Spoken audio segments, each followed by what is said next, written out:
بسم اللہ الرحمن الرحیم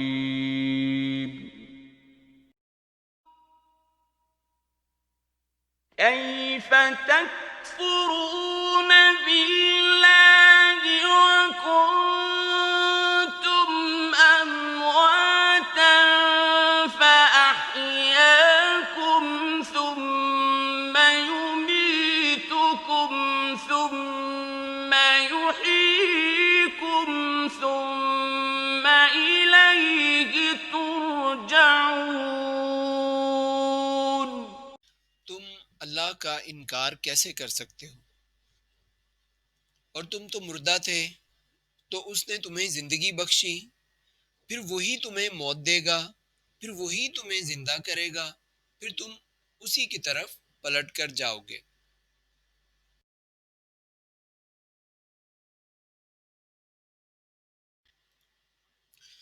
اعوذ باللہ من الشیطان الرجیم، بسم اللہ الرحمن الرحیم۔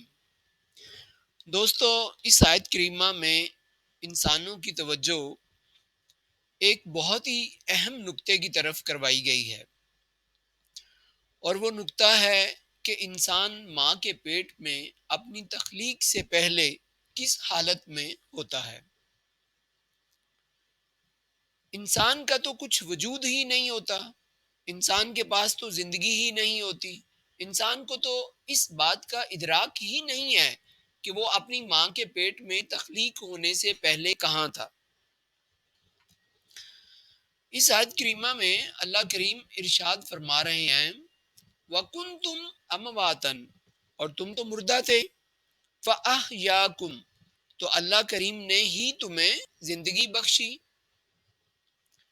دوستو، یہاں پر انتہائی قابل غور بات یہ ہے کہ انسان اپنی ماں کے پیٹ میں اپنے آپ کو خود تخلیق نہیں کرتا، اور نہ ہی اس کے والدین اس کے جسم کو بنا کر اسے زندگی بخشتے ہیں۔ یہاں پر آپ یہ کہہ سکتے ہیں کہ انسان کی تخلیق انسانوں میں موجود ری پروڈکٹیو سسٹم، یعنی انسانی نسل کو آگے بڑھانے کا جو طریقہ کار ہے اس کے تحت ہوتی ہے۔ لیکن سوچنے کی بات یہ ہے کہ انسانوں میں یہ ری پروڈکٹیو سسٹم کس نے بنایا؟ کیا انسانوں نے خود بنایا، یا اس نے بنایا جس نے زمین پر پہلے انسانی جوڑے کو تخلیق کیا؟ تو یقیناً تمام انسانوں کے خدائے واحد اللہ کریم نے ہی پہلے انسانی جوڑے کو اس زمین پر تخلیق کیا، اور اللہ کریم ہی ہر انسان کو مردہ حالت سے زندگی بخشتا ہے۔ دوستو، یہاں پر اللہ کریم انسانوں سے یہ سوال کر رہے ہیں، کیف تکفرون باللہ، کہ تم اللہ کا انکار کیسے کر سکتے ہو؟ وَكُنْتُمْ أَمْوَاتًا، اور تم تو مردہ تھے، فَأَحْيَاكُمْ، تو اللہ کریم نے ہی تمہیں زندگی بخشی، ثُمَّ يُمِيتُكُمْ، پھر وہی تمہیں موت دے گا۔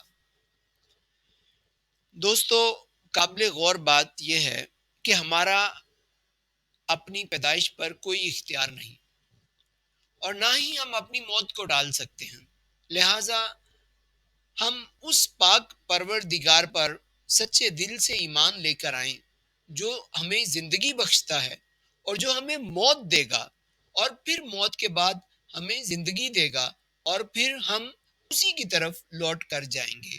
صدق اللہ العظیم۔